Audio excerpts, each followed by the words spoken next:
will be Will Norman Grigg, who is an award-winning columnist and investigative journalist who became a contributor to the New American Magazine in 1990 and was brought on staff in 1993. And before 1994, in October 2006, he was a senior editor for that publication, the New American Magazine. Will's investigative reporter has made a difference. One man targeted for execution by Vladimir Putin's regime credits Mr. Grigg's exposés with helping to save his life. Another innocent man slated for professional ruin and perhaps even a prison term, a veteran Pennsylvania counter-narcotics agent who exposed a CIA-supported drug network in the Northeast, credits Will's exposés with saving his career and freedom. Mr. Grigg has written 4 books, including Freedom on the Altar, The United Nations Crusade Against God and Family, which Dr. Monteith has over here, and America's Engineered Decline. He has done numerous national speaking tours, appeared on national television, and done scores of national radio interviews. Will is currently editor-at-large for the Right Source Media Enterprises, including the exciting new e-zine, which is an electronic magazine called Pro Libertate. He recently completed his 5th book, is it From Republic to Tyranny? How the Imperial Executive Devoured the Bill of Rights. And the Real ID Act is a major step toward losing our constitutional freedoms. So therefore, we want to welcome Mr. Grigg. My friends, thank you so much for inviting me to address you this afternoon. The Real ID is a very important part of what's happening. It's essentially the linchpin of a system of human inventory control. And the previous address by Nancy Thompson talked about urbanization as a way of cattle penning us into what we might call collectives or reservations. Those who presume to be our masters want to be able to tabulate us and follow us and track us, to concentrate us and to keep rule over us. And Real ID, I'm happy to say, is something that has provoked some serious pushback from that salient element of our population that still loves its liberty. And of course, another really good illustration of that is the somewhat unpredicted and very delightful reaction provoked by Ron Paul's participation in the Republican presidential debates. The people who are the custodians of polite opinion simply don't know what to do with Ron Paul. I suspect they've got some ideas as to what they would like to do to Ron Paul, but as to what they would do with him, they have no idea. Don't want to give you the impression that we're dealing with a bait and switch situation here, but Real ID is not going to be the focus of the remarks I'll share with you this afternoon. I will touch upon it briefly, but I want to talk a little bit more generally about the subversion of what was once our free republic and what has replaced our republic as the ruling system under which we live today. It is certain that today every honest citizen is ashamed of his government. Why do you allow these men who are in power to rob you step by step, openly and in secret, of one domain of your rights after another, until one day nothing at all will be left but a mechanized state system presided over by criminals and drunks? That was written by Hans and Sophie Scholl of the White Rose Resistance Group in 1943, talking about the government of National Socialist Germany, which was the regime that had taken over what had been a constitutional republic, albeit a republic that was governed by a constitution that was notoriously weak in certain crucial respects. For instance, 2 separate sections of the Weimar Republic's constitution permitted the executive to dispense with the parliament and rule by decree in emergency circumstances. They set up the republic to fall, and fall it did. But before it fell, in the intermediate phase between a relatively free society, albeit a thoroughly flawed one, and a totalitarian rule, there was a conservative government that consolidated power in the executive branch and made it very easy for the non-conservative who inherited that system to rule by direct force, by main force, to inflict his will and that of his oligarchy upon that population and to bring misery to that part of the world and the world in general. Do not forget, wrote Sophie Scholl, that every people deserves the regime they are willing to endure. My friends, the question is, what are we willing to endure? Too many people look at the question of liberty through the wrong end of the telescope, which is to say that they obsess over what is happening in distant countries such as Iraq or Syria or Iran or North Korea, while ignoring what's going on in their neighborhoods and in our country at large. There are many horrible governments in the world, but none of them has the power to compare with the government in Washington, D.C. Our government is not as awful as that in Iran or North Korea or Cuba. It is, however, immeasurably more powerful. The question is not what liberties are we still permitted to exercise. The question is what liberties have been stolen from us, and what are we going to do about that crime? In America, wrote Thomas Paine in his pamphlet Common Sense, the law is king. And that's the most concise definition of the term republic of which I'm aware. Now, true Republicans, meaning small r Republicans, understand the imperative necessity of upholding, protecting, and in our case, restoring the rule of law, meaning the law which rules our rulers. It is unique to America's concept of government to understand that government is our agent. It is not our ruling entity. At least that's how it's supposed to operate. We have the privilege, of course, of understanding that our rights come from our Creator and that we delegate our powers to government. Those powers to which we give to government are limited and revocable. And it is also unique to America's political understanding that when government abuses our rights and abuses the powers we have lent to government, we have not only the privilege, but the duty to take those powers back, and if necessary, to undo the government and to build a new one. Now, the founders of our country, those men who wrested their independence from a globe-spanning empire, a superpower, in the course of what almost became a literal world war, those men were not revolutionaries in the modern sense of the expression. There were some who had that disposition. Unfortunately, Thomas Paine was among them, as we found out a few years after our country achieved its independence. But their intention was to restore their ancient rights as Englishmen. That was the entire purpose of the War for Independence. The government that ruled them from across the Atlantic was creating a system in which they and their descendants, the colonists of the American founding era, would be reduced to penury, poverty, and servitude. It was very clear, for instance, to Benjamin Franklin by the middle of the 1770s, that if something hadn't been done, within a generation or two, Americans would have been reduced to peonage. They didn't want to put up with that.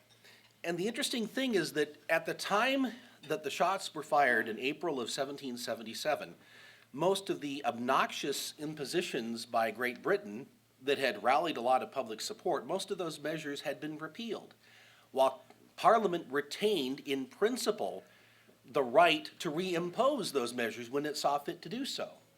And so our founding fathers were going to war against the most powerful government on earth over a principle, not over active measures of oppression, because the most onerous measures had already been repealed by way of trying to palliate the public sentiment in the colonies. They weren't going to allow that government to retain the claim to impose taxes as Parliament saw fit without representation. They were not going to permit the British government to retain in principle the right to transport Americans to distant locations to put them on trial under special admiralty court laws without having the due process rights to which they were entitled since 1215 under Anglo-Saxon common law. These things were not going on to the extent that America, the colonies at the time, were groaning beneath the heel of tyranny. But the government of Great Britain claimed the power to impose those measures when it saw fit, and on that basis, the brave men, the bold men who fought for independence went to war. That's the American disposition. You see the abuses inherent in the principle. You avoid the abuses by denying the principle. That's what James Madison said, by way of what the freemen of America did in protecting their liberties. This all, of course, resonates, once again, with this distinctly American vision of liberty under law. We're all under God's law. That is the source of all rights, the source of all authority, the source of all legitimacy. We confer certain revocable powers to government, and we can take those powers back if necessary.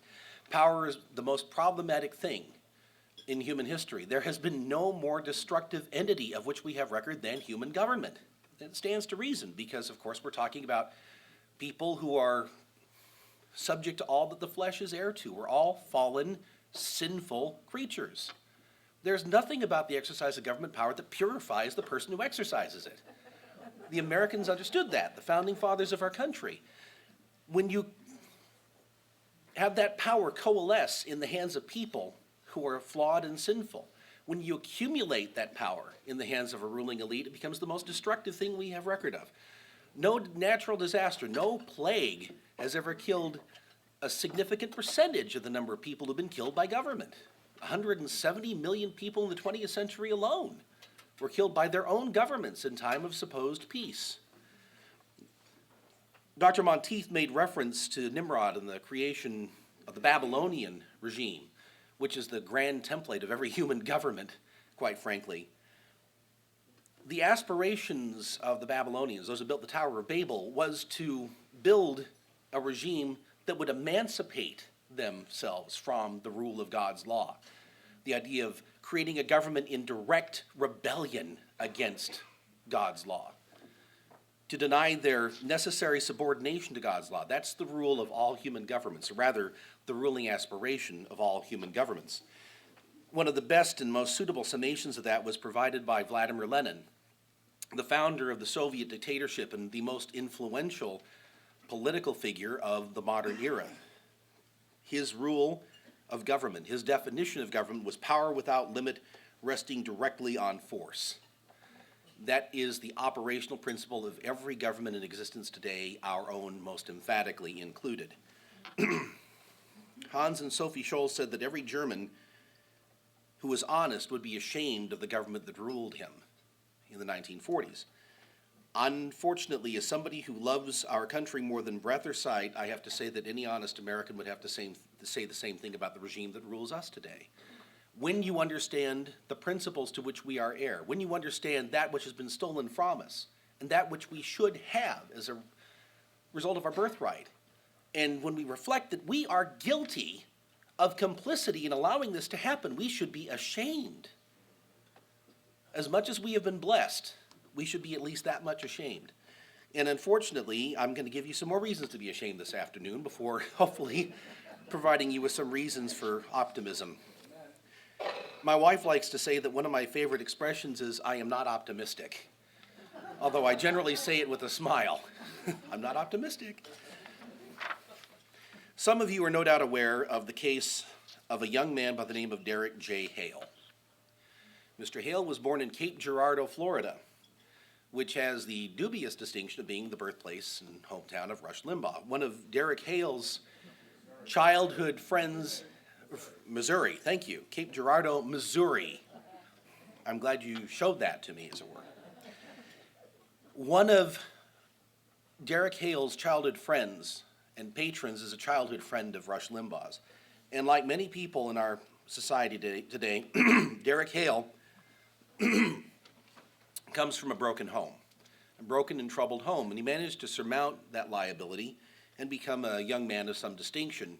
He enlisted in the Marine Corps just shortly after he graduated from high school. He was born in 1981. He served 2 combat tours in Iraq, a war of which some comment has been made this morning in terms of its merits, such as they are. But he did serve honorably.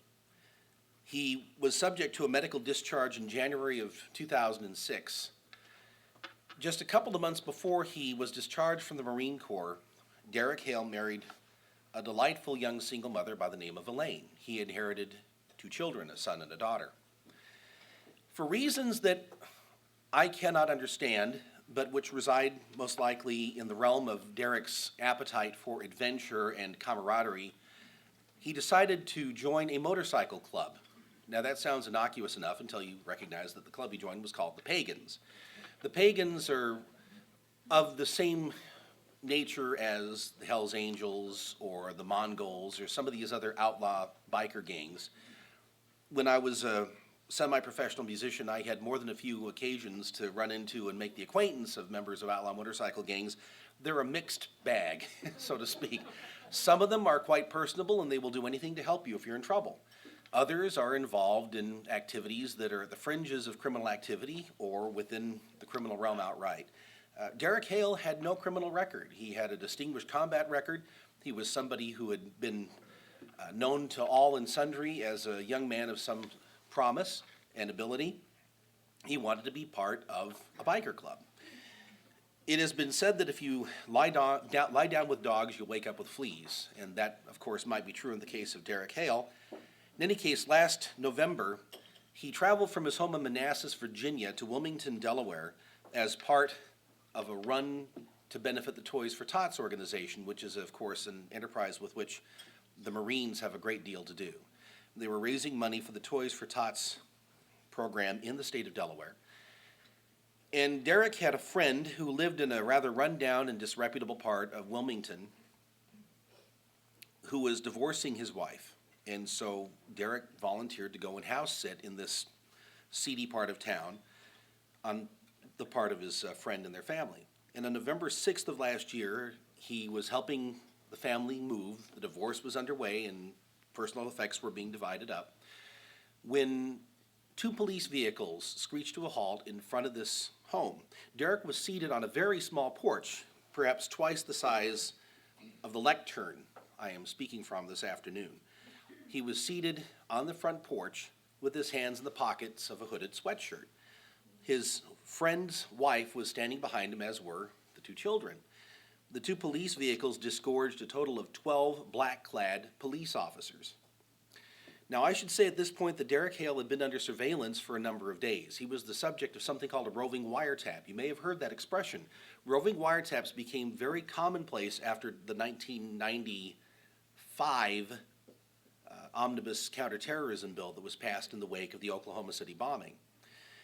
He was under surveillance for a number of days. The police knew that he had done nothing illegal. They knew his background. He had no criminal background. He had a concealed carry permit issued by the state of Virginia, which he could not have obtained if he had a criminal background of any sort, or a history of mental illness, or other considerations of that sort that would have marked him as unreliable. So at the time that the police showed up, they knew they were dealing with somebody who was not a criminal suspect. And they knew that he was somebody who had not been involved, to the best of their knowledge, in anything that would suggest that he was aware of criminal activity. He was surrounded by a group of police officers wearing black, carrying automatic weapons, roughly 10 to 14 by eyewitness estimates. He was told to take his hands out of his pockets, which of course is an understandable thing because you want to know if the individual is carrying weapons of any kind.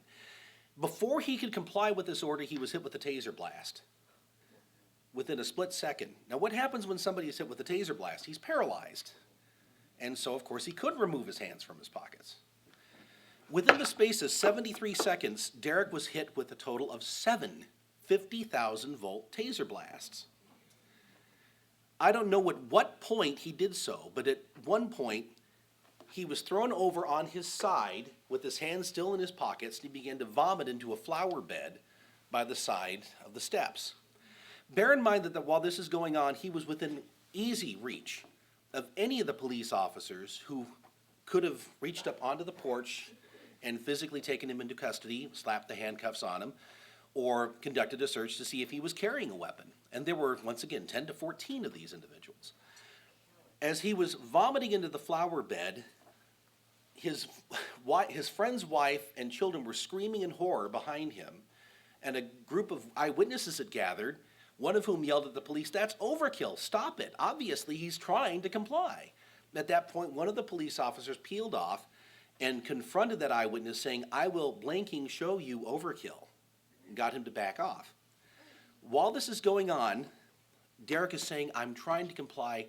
Don't do this in front of the kids. Get the kids out of here." In other words, the kids are in danger. You're packing automatic weapons. I've got kids here behind me who are in the potential line of fire.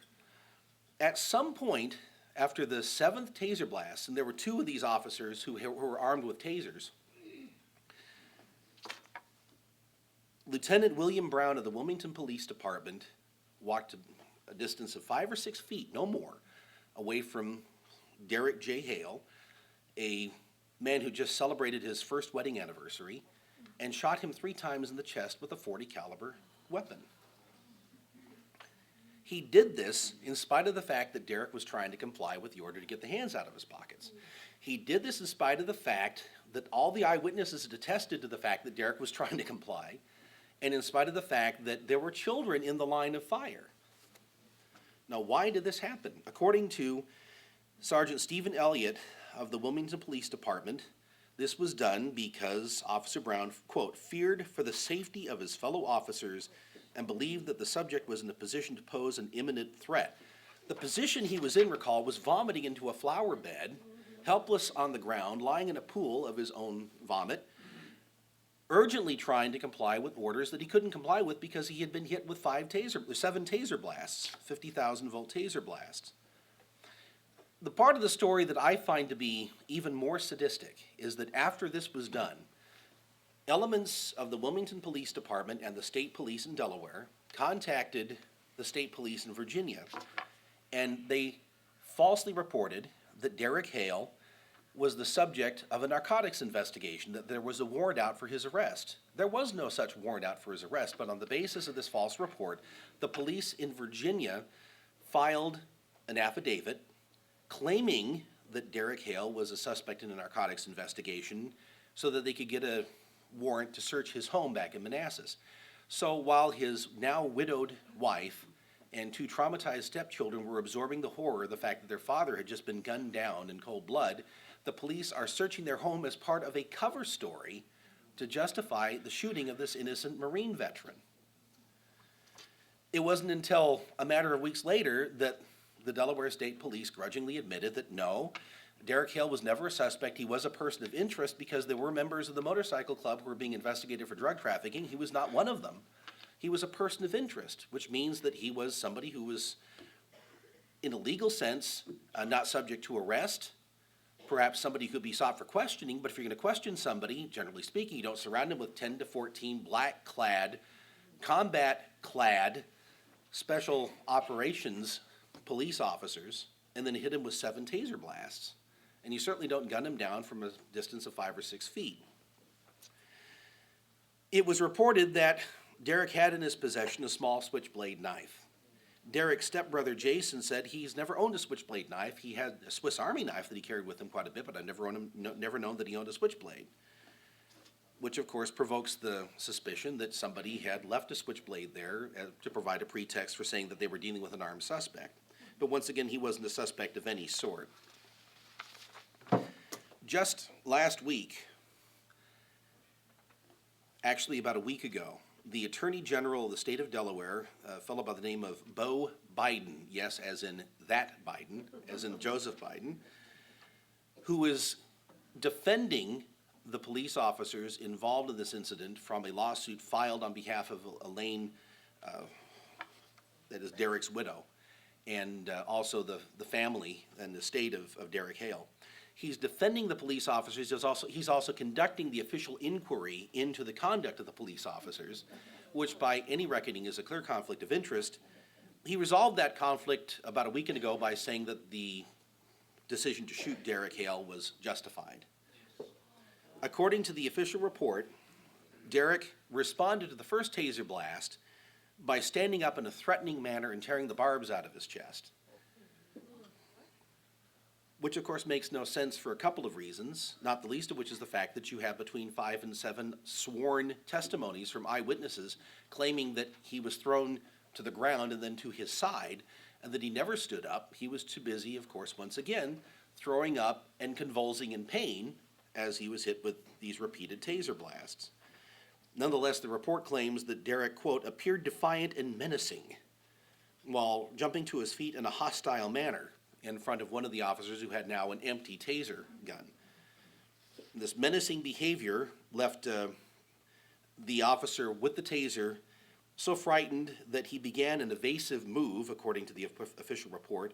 Lieutenant Brown believed that the use of deadly force was immediately necessary to prevent serious injury or death to that officer. There were 3 innocent civilians standing behind Derek Hale. By shooting Derek Hale, Lieutenant Brown was putting the civilians in immediate risk of death or injury. And yet, it is considered legitimate use of force to gun down a man who's just been hit with 7 taser blasts, forgive me, and doing so in a way that puts civilians at risk, which is a direct inversion of the ethics that had prevailed for law enforcement officers until very, very recently. It used to be understood that you did not put civilians at risk. When the SWAT teams were devised in Los Angeles in the late 1960s, and I'll talk a little bit more about that in a second, it was understood that the last thing you wanted to do was to put unarmed civilians at risk. But here we have a situation where a Marine veteran, a young father, somebody with no criminal record, was gunned down on the front porch of a home belonging to the woman who was terrified with her children behind him. And this is supposedly a righteous use of force. This is a really good illustration of what has been called the 007 standard by Judge Alex Kaczynski of the Ninth Circuit Court, who is, I think, the sole voice of reason on the Ninth Circuit Court of Appeals. In 2000, Judge Kaczynski was asked to rule, along with the rest of the Ninth Circuit Court, on a case involving FBI sniper Lon Horiuchi, who became notorious for being involved in the 1992 Ruby Ridge debacle and then the Waco debacle of April 19th, 1993. Lon Horiuchi claimed that he was above prosecution because something called Supremacy Clause immunity. Supremacy Clause immunity means basically that he cannot be subject to criminal prosecution or a civil lawsuit unless he condescends to be subject to criminal prosecution or a civil lawsuit. What Alex Kaczynski pointed out is that there was no reason at Ruby Ridge for Lon Horiuchi to gun down a nursing mother holding her infant child. That's something that he had admitted doing, that he pulled the trigger that ended up taking the life of Vicki Weaver while she was holding her young infant child in her arms. But the claim was made that because he was clothed in the authority of the federal government, that he was essentially immune from prosecution when he pulled the trigger that ended the life of Vicki Weaver and imperiled the life of their infant daughter. Once the trigger is pulled and life is taken, all of the options for a peaceful resolution of a standoff are foreclosed, wrote Judge Kaczynski. The chance for a bloodless resolution is lost. Allowing the suspects to take a defensive position gives them time to think, to consider, to weigh their options, to calculate the risks to themselves and their children.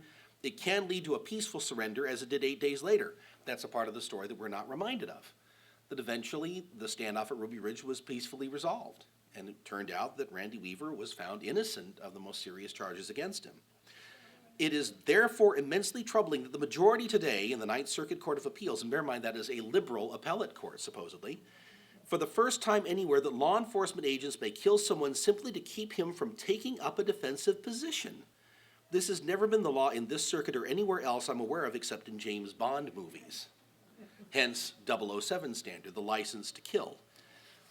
Under this standard, agents of the government have the right to kill, and we as their subjects have the duty to die. It's interesting to contrast the actions of Lon Horiuchi with those of a man by the name of Kevin Weeks, who was a hitman in the employ of James Whitey Bulger of the Irish Mafia in Boston. It happens, Mr. Bulger was an FBI informant for a number of years, and he was allowed to commit several murders while he was on the payroll of the FBI, because the FBI was using him in order to take down a rival criminal syndicate, and so they had a mutual interest here. James Bulger was allowed to consolidate his criminal empire, and the FBI agent-in-chief, the special agent in charge of the Boston office, was allowed to use these convictions to rocket to meteoric heights in the FBI. And in the meantime, he had a number of murders that were committed by James Bulger and his associates, among them Kevin Weeks. At one point, Kevin Weeks was ordered to take out Boston Herald columnist Howie Carr, who had made himself somewhat of a nuisance to James Bulger by exposing the corrupt deal between Bulger and the FBI. So Kevin Weeks, at one point, when Howie Carr was vulnerable, had drawn bead on Howie Carr and was getting ready to pull the trigger, but he didn't do it because Howie Carr's daughter was with him. He couldn't pull the trigger and risk hitting the daughter. He couldn't make that shot. Lon Horiuchi made that shot at Ruby Ridge. And what we were told by the Ninth Circuit Court of Appeals was that as a federal assassin, Lon Horiuchi had the sovereign right to pull that trigger. Now, in the difference between Lon Horiuchi And Kevin Weeks, you have the exact definition of the phrase good enough for government work. A private sector assassin couldn't take the shot that a federally employed assassin could take with impunity. That's the difference, essentially. Their privilege to kill and our duty to die. What we are seeing here is a literal war being waged within our borders that is killing innocent people every week, if not every day. 10 or 12 years ago, actually I believe it was 13 years ago, it was 1994, the New American put out a special issue of the magazine called Toward a Police State, which sold something in the neighborhood, I think, of 750,000 copies. It went viral before the expression go viral became part of our common vocabulary. This was a time when the internet was still in its embryonic stage. And what happened is that there suddenly developed a huge market for this particular issue because there was a trend that not many people were paying attention to that issue of the magazine exposed very capably, and that was the centralization and militarization of law enforcement. The absorption of state and local law enforcement agencies, sheriff's departments, local police, by the federal government through subsidy and regulation. And this was the result, in large measure, of a dialectic, if you will, between some elements of the left, such as the ACLU, which went about trying to restrict what police agents could do, police officers and investigative agents could do, in terms of restraining suspects, such as what happened with the Rodney King arrest. It's commonly called the Rodney King beating. It should be called the Rodney King arrest. On the one hand, and on the other hand, the federal government using the instruments of subsidy and regulation to take control of the police. And we were concerned when we put out that issue that before long, we would wake up and we would see that our local police agencies, sheriff's departments and state police, were franchises of a centrally controlled, militarized law enforcement body. That day has arrived. It's no longer in the future. As a matter of fact, I can tell you when that day arrived, the particular date. It was October 17th of last year. What happened on October 17th of last year was that George W. Bush, most likely using a crayon, signed into law 2 pieces of legislation that fundamentally changed the nature of the government under which we lived. The first was the Military Commissions Act, and the second was changes to the Insurrection Act having to do with the principle of posse comitatus. Posse comitatus means the power of the county, and stripped down to its essence, posse comitatus is the principle which forbids the use in domestic circumstances of the U.S. military for the purposes of law enforcement. The Insurrection Act was changed in a material sense in that, for the first time in our history, the President of the United States can now take direct control over National Guard and Reserve units of all 50 states, stationed anywhere in the United States. The National Guard in particular is an important player in this, and use them as his Praetorian Guard. Use them to carry out law enforcement missions within the borders of the United States. This has never happened before in the history of our country. What this means, in essence, is that in the event that the federal government finds itself dealing with a natural disaster or a terrorist attack, some other large situation involving domestic cataclysms, insurrections, or dealing with what they call combinations against the government, such as, for instance, what we're seeing here in this room this afternoon. In the event that the federal government is dealing with circumstances of that sort, the President of the United States can take direct control over the National Guard of all 50 states, deploy them anywhere he wishes to carry out the mission of law enforcement. That was one thing that happened on October 17th. The other thing that happened last October 17th was the signing of the Military Commissions Act, which, among other things, and there are many things wrong with that measure from the perspective of freedom, but among other things, it undermined the principle of habeas corpus. Habeas corpus is the foundational due process right of the Anglo-Saxon common law heritage. What it means, in the simplest terms, is that the government has to justify holding you in jail.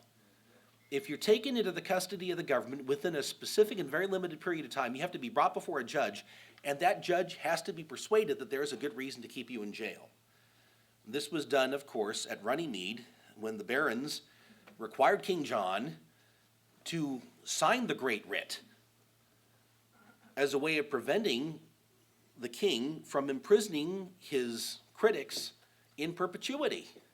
What we are told is that the acute crisis of terrorism presents us with such a unique circumstance that now we have to do away with habeas corpus.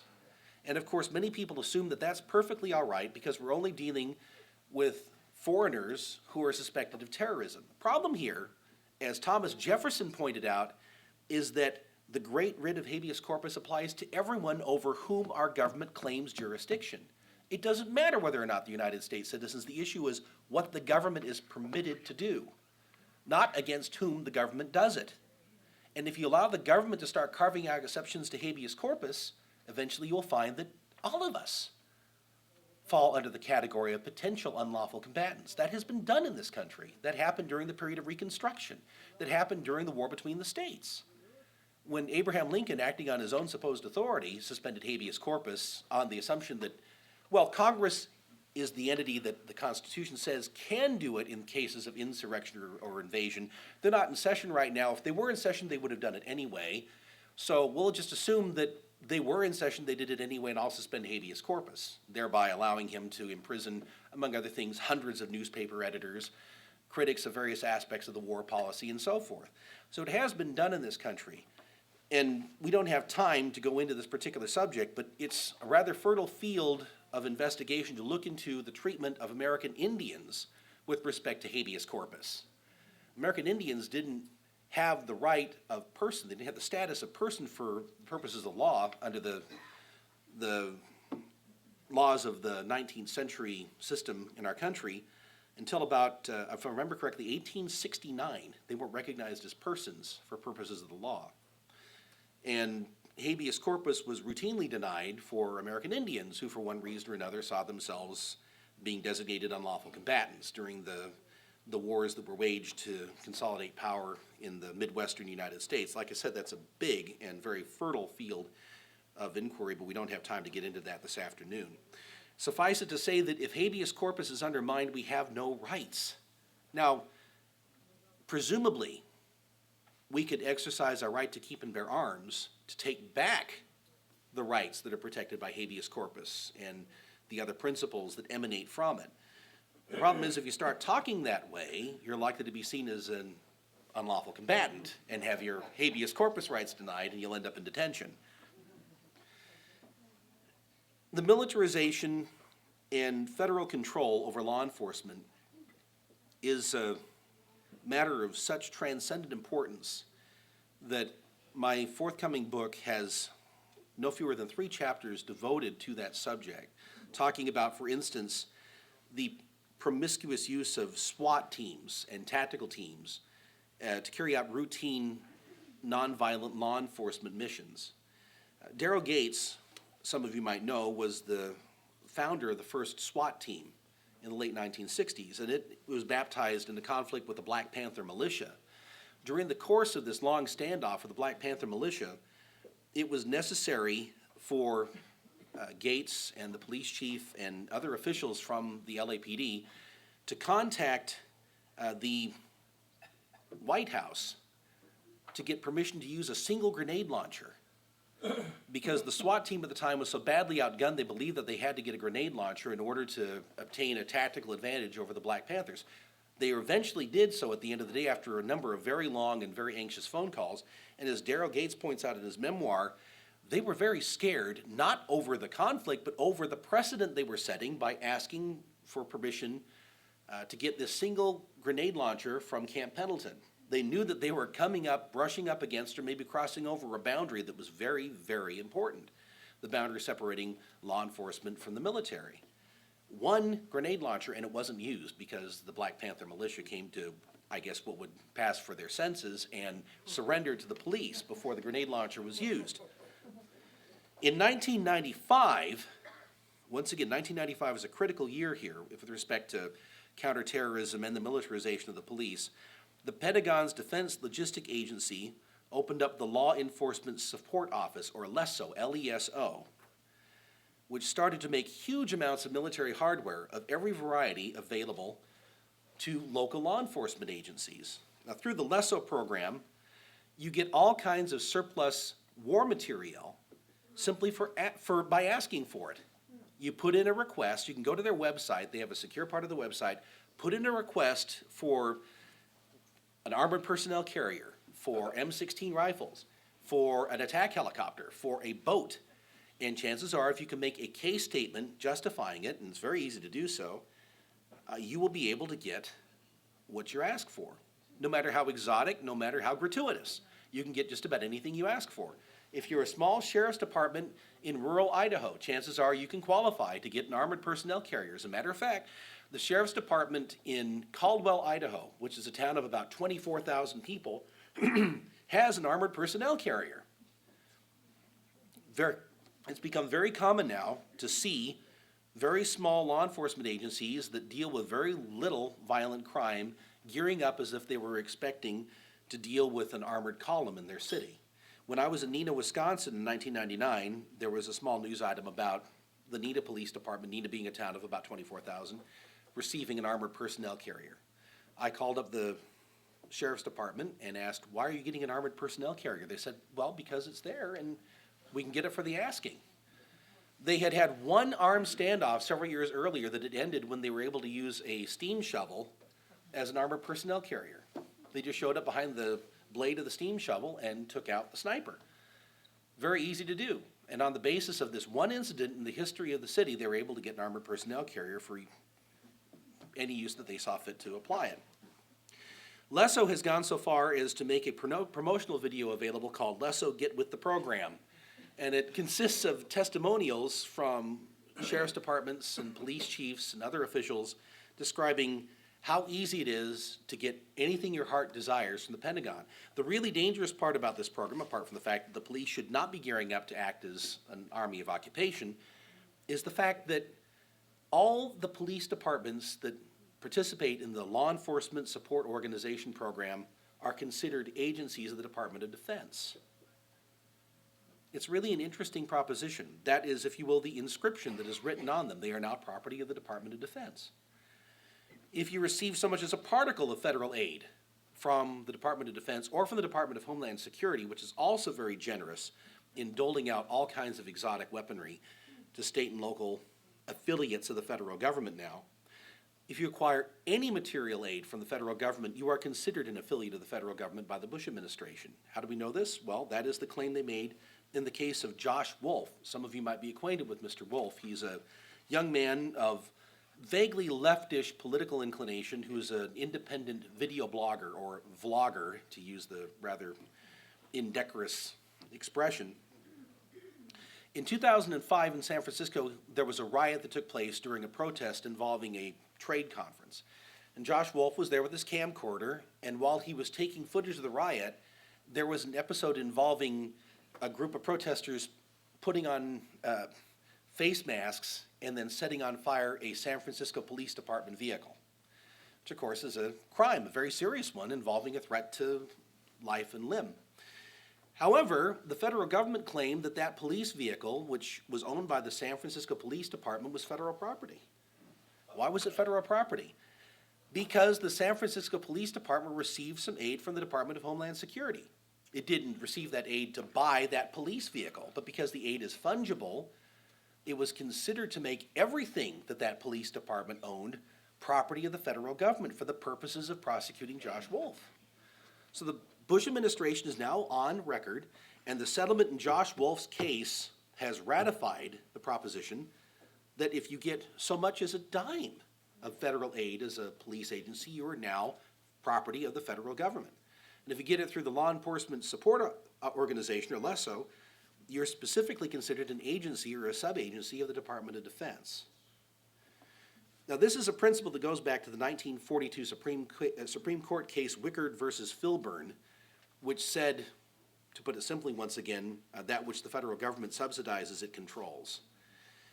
So having that understanding, let's now proceed to talk a little bit about some of the things that the federal government subsidizes and controls. There's a paper by Cecilia Weber of the Cato Institute entitled Militarizing Mayberry.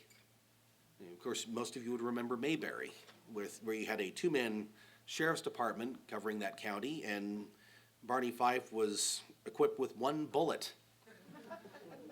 Now, Mayberry, post-militarization, is a very different place. According to Weber, and I quote, nearly 90% of the police departments surveyed in the 1990s in cities with populations over 50,000 had paramilitary units, as did 70% of the departments surveyed in communities with populations under 50,000. The Pentagon has been equipping those units with M16s, armored personnel carriers, and grenade launchers. The police paramilitary units also conduct training exercises with active duty Army Rangers and Navy SEALs. It's important to point out that when you train with the military and you're equipped with the military, you acquire a military mindset. That's a completely contradictory mindset from a peace officer's mindset. The peace officer's mindset is such that he looks upon antagonists as suspects who still have rights that the police have to respect. When somebody is arrested by the police, the arrest report or the affidavit that details the charges against the suspect talks about information and belief. On information and belief, I'm reporting that so-and-so was arrested in the course of trying to rob a house at such and such an address. Until that information and belief are ratified by a court of law, they're not considered facts. You're considered a suspect. You're innocent until proven guilty. You can be detained in jail, you can be subject to bail and so forth on information and belief. But until that information and belief is transmuted into a legal fact by a jury, you're still an innocent person. So you cannot be summarily killed. On the other hand, if you're dealing with it from the perspective of somebody who's in the military, you're dealing with an enemy that has to be destroyed.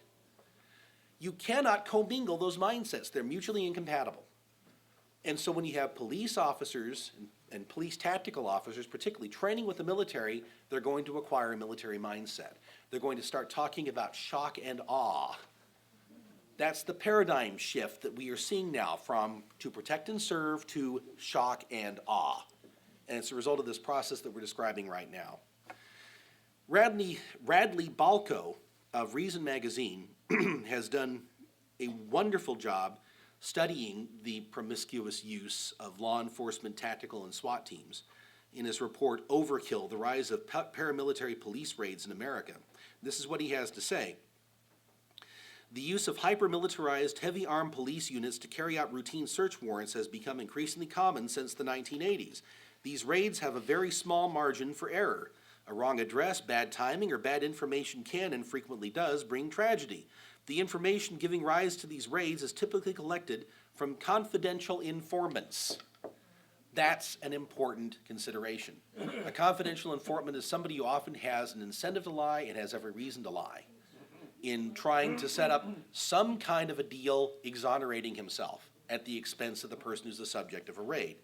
To continue, these informants are sometimes no more than well-meaning members of the community who want to tip police to illicit activity, but more often, they're professional snitches, people who regularly seek out drug users and dealers to tip off the police in exchange for cash rewards. It was a confidential informant who was used after the fact to try to justify the November 2006 killing of Katherine Johnson, a 92-year-old widow in Atlanta, who was the subject of a no-knock paramilitary raid on her home.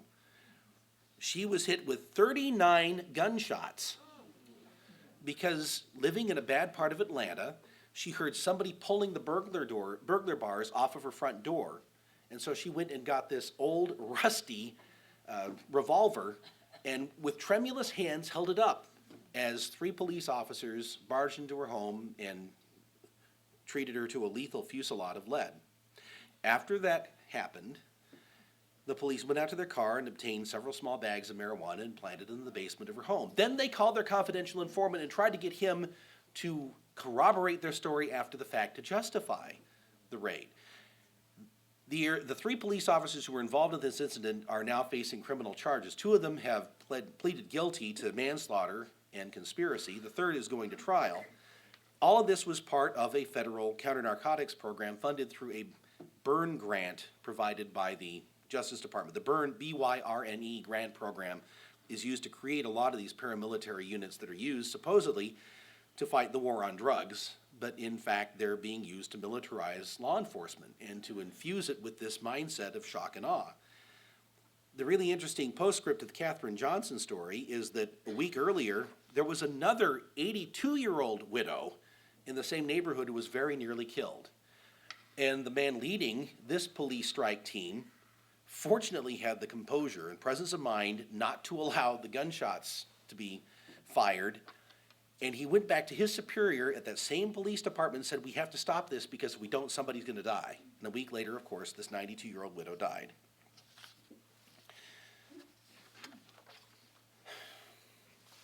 I want to emphasize and reiterate the fact that we are seeing a significant transformation in the law enforcement mentality and the law enforcement system. This was not law enforcement as it was practiced in this country even a decade ago, even a decade and a half ago. But it has happened very quickly that suddenly we have seen the supplanting of the peace officer mindset to protect and serve, make yourself a conspicuous presence so the innocents can recognize you, that type of thing, to treating the population at large as a pool of suspects. Who are the suspects in the war on terror? All of us are suspects in the war on terror. Anybody who goes to an airport, anybody who goes to a public building, anybody who wants to get a driver's license or a passport, we're all suspects. That, of course, is the operational principle of the new regime under which we're living, and it's something, unfortunately, that has fused itself with this shock and awe mindset to create an increasing number of incidents like the ones I just described. The really ironic thing is that in terms of the threat posed by terrorism itself, our government, once again, is a far greater danger to life, limb, property, sanity, and freedom. Some of you might be acquainted with a man by the name of John Mueller. He's the head of the National Security Studies Office at Ohio State University. He just published a book on the subject of exaggerating the threat of terrorism. He's somebody who studied terrorism for decades. He pointed out in a paper published in 2004 that even when you take into account the attacks of 9/11 and the 1995 Oklahoma City bombing, quote, the number of Americans killed by international terrorism since the late 1960s, which is when the State Department began counting, is about the same as the number of Americans killed over the same period by lightning, accident-causing deer, or severe allergic reaction to peanuts. And yet we're being told that this is an omnipresent threat, that we're likely to find ourselves falling into the hands of the throat-slitting jihadists as a way of tuning the public atmosphere for treating all of us as suspects. During the year, or rather during the decade scrutinized in John Mueller's study, that would be 1995 to 2005, more Americans were killed as a result of being shot by law enforcement officers than in terrorist attacks.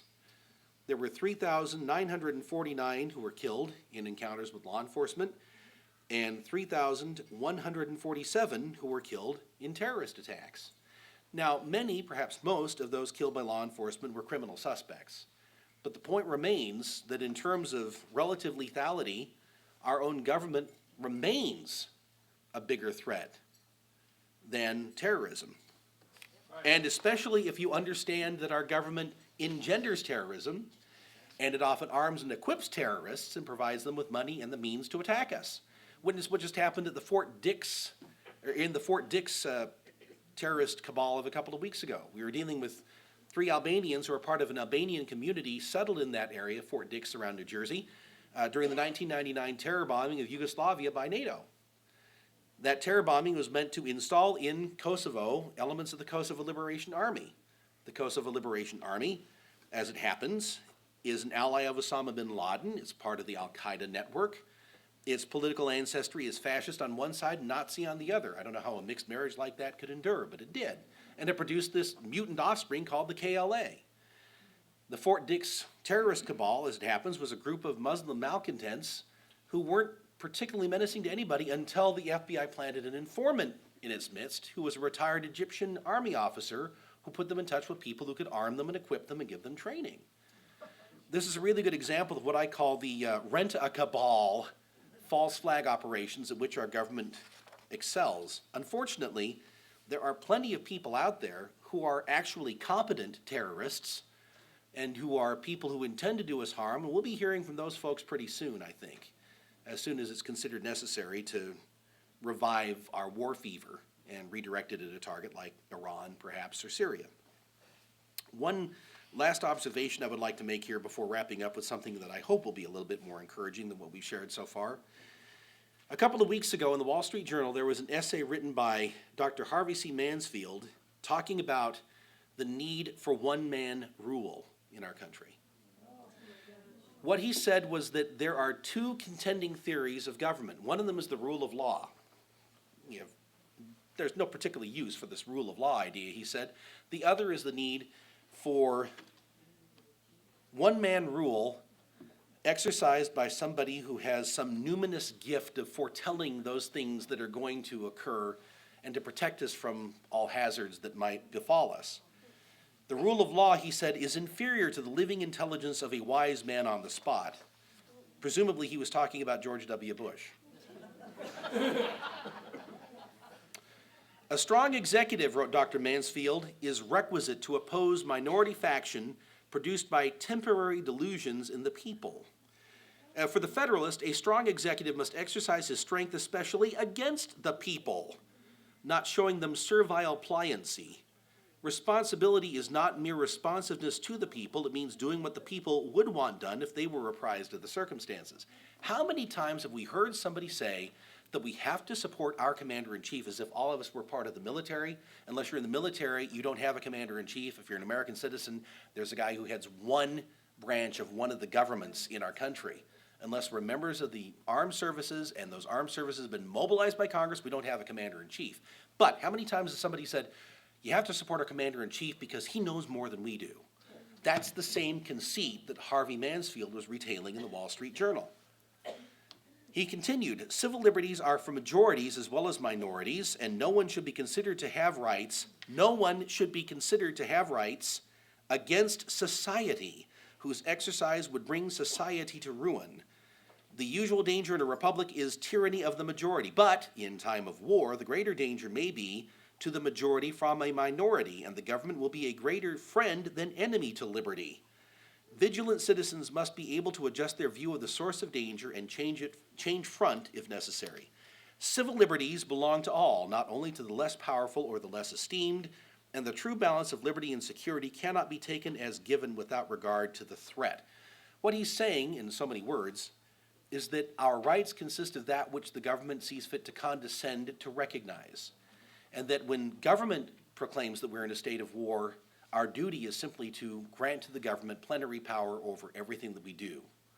That's the Bush doctrine of plenary executive power as stated by Dr. Harvey Mansfield in the Wall Street Journal on May 2nd. Now, as that doctrine applies in principle, I refer you to a December 1st, 2005 debate between a Notre Dame professor named Doug Castle and John C. Yu, who was one of the chief architects of the Bush doctrine. Professor Castle posed the following question, and please forgive me, this is crude and somewhat frightening. If the president deems that he's got to torture somebody, including by crushing the testicles of that person's child, is there no law that can stop him? To which John Yu replied, no, there's no treaty. And also no law by Congress. That is what you wrote in the August 2002 memo about torture. You said, I think it depends on why the president thinks he needs to do that. That's the Bush doctrine of plenary executive power. Anybody can be seized and held indefinitely for any reason that the president can conjure, or his agents. Anybody can be killed with extreme prejudice if the president justifies it, or if his agents claim that they are clothed in authority derived from the president's powers. Even the sexual torture of children is permissible under this doctrine. One last thing I'll harrow up your soul with before closing with something a little more optimistic than this. A question occurred to me as I was studying the research for this forthcoming book. What kind of a government constructs empty prison camps? And the answer is, well, one expecting to fill them up would build empty prison camps. There's a book by Armando Valladares, the Cuban dissident, entitled Against All Hope, in which he reflects that during the reign of a pre-Castro tyrant in Cuba, the ruler built this immensely, grotesquely huge prison that was much larger than anything he would possibly need.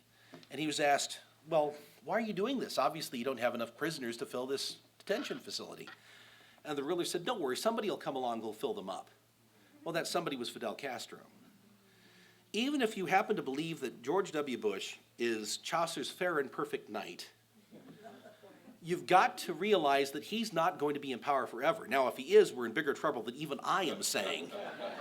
But the fact is, we have every reason to think that in January of 2009, we're going to be confronted with a new president, perhaps somebody with the surname of Clinton, taking the Clinton dynasty's turn in the trade-off between the Clintons and the Bushes.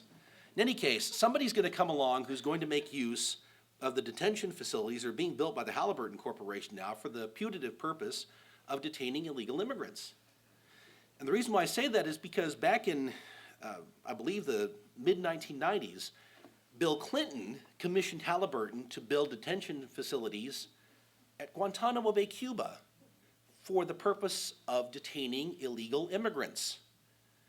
That detention facility, of course, is being now used for detaining unlawful enemy combatants, and Mitt Romney says we ought to double its size, which means that if Mitt Romney is elected president, I believe he'd probably find some suitable use for the facilities that are being built right now by Halliburton. So what can we take by way of optimism out of all of this?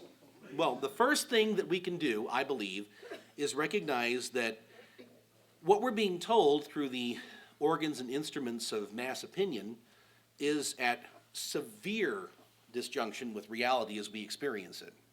And we have seen a couple of very good illustrations I alluded to earlier of the fact that there remains a very large and vigorous constituency for freedom even now in the United States. The first illustration of that, of course, is the fact that Ron Paul, that troublesome gentleman from Texas,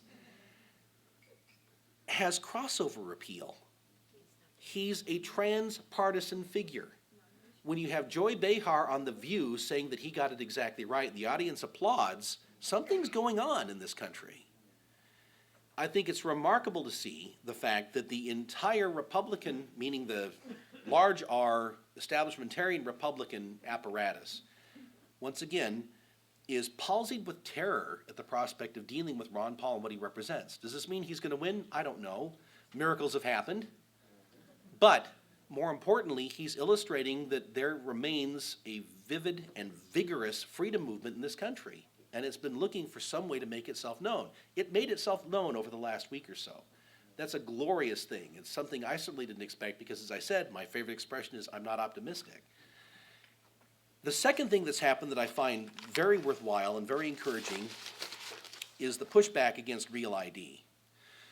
Real ID is a hugely important development because it represents an effort by the government to brand us. Let's just talk in specific terms and cases. Any government that would see fit to brand those it rules is treating them like cattle. How do you treat cattle?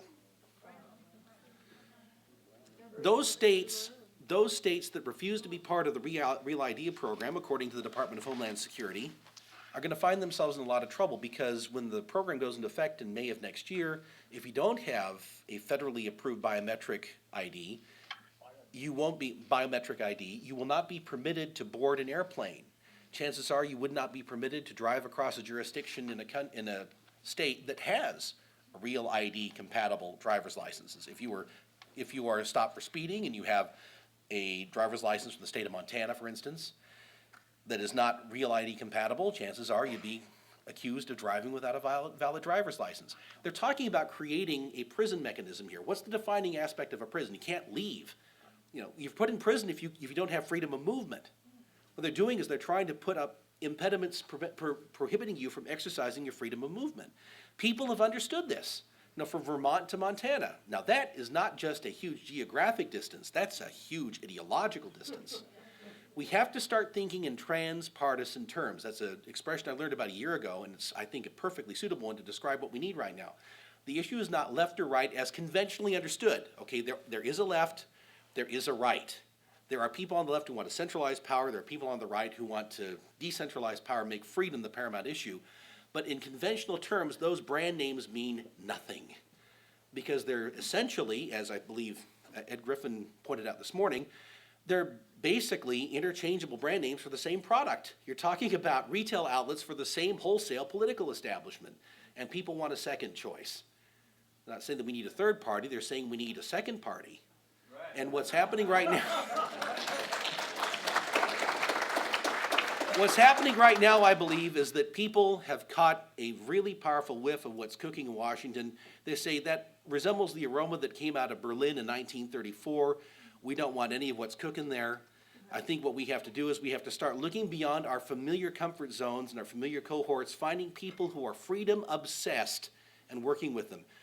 God bless us, God aid us, and God prosper our efforts to restore our republic that has been stolen from us, to re-enshrine the rule of law, and to reinstitute those principles and foundational concepts that made our country the envy of the world.